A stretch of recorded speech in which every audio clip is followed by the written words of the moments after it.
புஷ்பானா flower நினைச்சீங்களா? நான் ஃபயர்டா அப்படின்ற மாதிரி தாங்க KL ராகுல் பின்னி பெடல் எடுக்கிறாரு.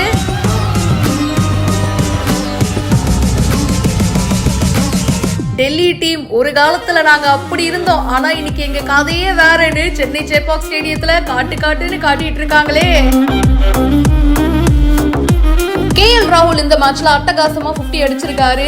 என்ன இருங்க பாய், இன்னும் நிறைய இருக்கு, பொறுங்கன்னு அட்டகாசமா ஆடிக்கிட்டே இருக்காரு.